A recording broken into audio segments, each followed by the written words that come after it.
Olá, meu nome é Beatriz, sou aluno do terceiro ano do curso de farmácia pela UEL e vou apresentar um trabalho realizado pelo meu grupo para a disciplina de Química Farmacêutica 2, cujo título é Utilização de inibidores da aromatase no tratamento do câncer de mama.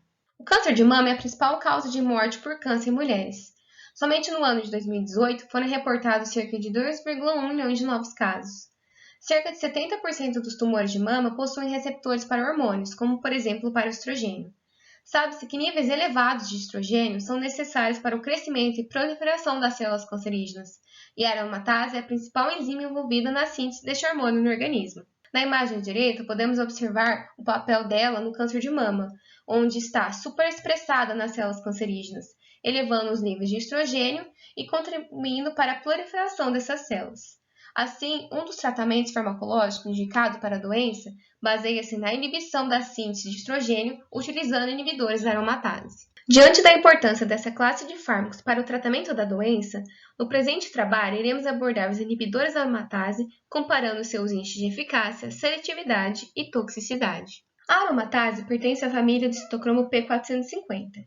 Estruturalmente, ela possui uma única cadeia polipeptídica contendo 503 resíduos de aminoácidos e um grupamento M. Na imagem esquerda, podemos observar a estrutura cristalográfica dessa enzima. Ela é responsável pela conversão de andrógeno em estrógenos por meio de 3 reações de oxidação consecutivas que requerem um acoplamento com a enzima NADPH redutase, com o cofator NADPH e com oxigênio, como mostrado no esquema à esquerda. Os IAs podem ser classificados de duas formas principais, como mostrado no quadro 1. A primeira é quanto à sua estrutura química e tipo de inibição enzimática, podendo ser do tipo não esteroide ou esteroide. A figura esquerda mostra a estrutura química desses fármacos. Os primeiros atuam como inibidores reversíveis da enzima, enquanto os esteroides se ligam covalentemente, sendo, portanto, inibidores irreversíveis da aromatase. A segunda classificação segue a ordem de desenvolvimento clínico do fármaco. Os inibidores da aromatase não esteroides de primeira e segunda geração possuem baixa seletividade inibindo outras enzimas CYP envolvidas na biossíntese de alguns hormônios, como por exemplo a aldosterona e cortisol. Em relação aos IAs esteroidais, a testosterona de primeira geração possui baixa potência, o que levou à diminuição do seu uso na prática clínica. Já o formestano, de segunda geração, mostrou ser eficaz e bem tolerado, possuindo maior seletividade quando comparado à testosterona de primeira geração. Contudo, este fármaco possui baixa biodisponibilidade oral.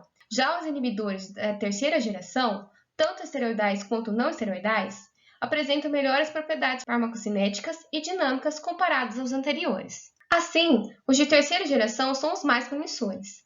Na esquerda, temos a estrutura química do exemestano, um inibidor esteroide, e à direita temos a estrutura do anostrozol e letrozol, ambos inibidores não esteroides. Os IAs de terceira geração apresentam algumas características comuns, sendo elas maior eficácia e seletividade comparado aos IAs de primeira e segunda geração, menor toxicidade e boa disponibilidade oral, podendo ser administrado por essa via. O exemestano é um análogo da androstenediona, substrato natural da aromatase, e assim como outros inibidores esteroides, atua como um inibidor irreversível, também chamado de inibidor suicida, ligando-se ao sítio ativo da enzima e bloqueando a sua ação. À direita está representado o gráfico Linkplot do exemestano complexado com a enzima aromatase, onde podemos observar a presença de apenas uma ligação de hidrogênio, destacada pelo círculo em vermelho, e interações hidrofóbicas. No entanto, neste complexo não foi encontrada nenhuma ligação covalente entre o fármaco e a enzima, característica de inibidores suicidas, como é o caso do exemestano. Isso pode ser explicado pela ausência de NADPH P450, enzima que é necessária para o processo de aromatização do anel, juntamente com a aromatase no experimento realizado pelos pesquisadores. É importante destacar também que o fármaco possui atividade androgênica e pode atuar como agonista fraco de receptores de estrogênio do subtipo alfa.